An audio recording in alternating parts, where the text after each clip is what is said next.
and today's episode will be on the parable of the fishing net found in Matthew chapter 13. Let's read this parable together in Matthew 13, 47 to 50.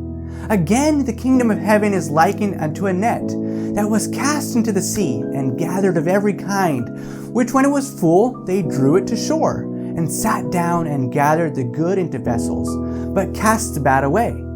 So shall it be at the end of the world. The angel shall come forth and sever the wicked from among the just, and shall cast them into the furnace of fire, and there shall be wailing and gnashing of teeth.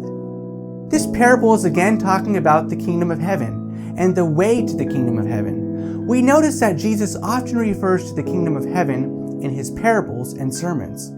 Why do you think he does this? He tells us why in John 18:36. Jesus answered, "My kingdom is not of this world. If my kingdom were of this world, then would my servants fight."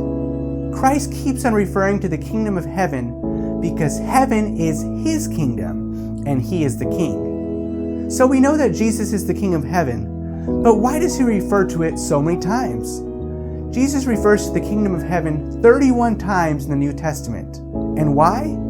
Because he wants you and I to be there with him. If we are faithful, we will become subjects of his kingdom. Isn't that great? That's awesome. The King of the universe wants to take us to live with him. His kingdom is not temporary, it's eternal. It's one that lasts forever. Would you like to be there? I know I definitely do.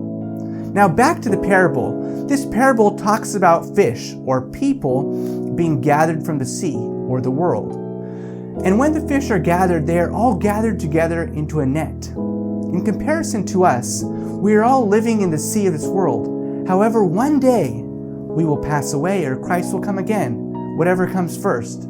And at that time we will all be gathered together to judgment, just like the fish were gathered together to the shore.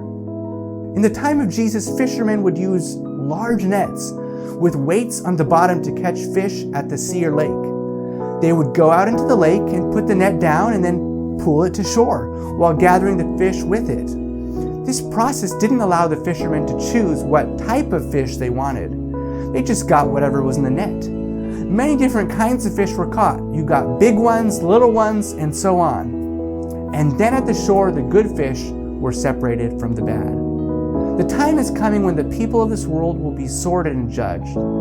The good will be separated from the bad.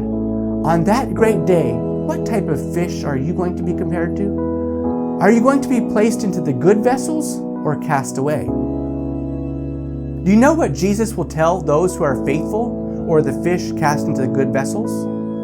Matthew 25:34 says, "Then shall the king say unto them on his right hand, Come ye blessed of my Father, inherit the kingdom prepared for you from the foundation of the world."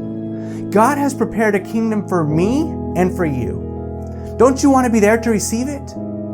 Unfortunately, if we are not among the faithful, we will be thrown in with the bad fish.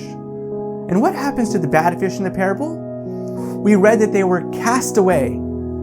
Matthew 13:50 says that at the end of the world the angel shall come forth and sever the wicked from among the just.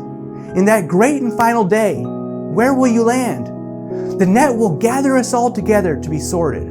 But where will you be placed? Will you be among the righteous or the unrighteous? When Jesus comes again the second time as King of Kings and Lord of Lords, will you be able to say, as it says in Isaiah 25:9, "Lo, this is our God. We have waited for him, and he will save us.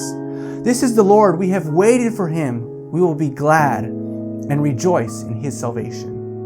In that day, Revelation 21:4 says that God shall wipe away all tears from their eyes. There shall be no more death, neither sorrow, nor crying, neither shall there be any more pain. I want to be part of Christ's kingdom. How about you?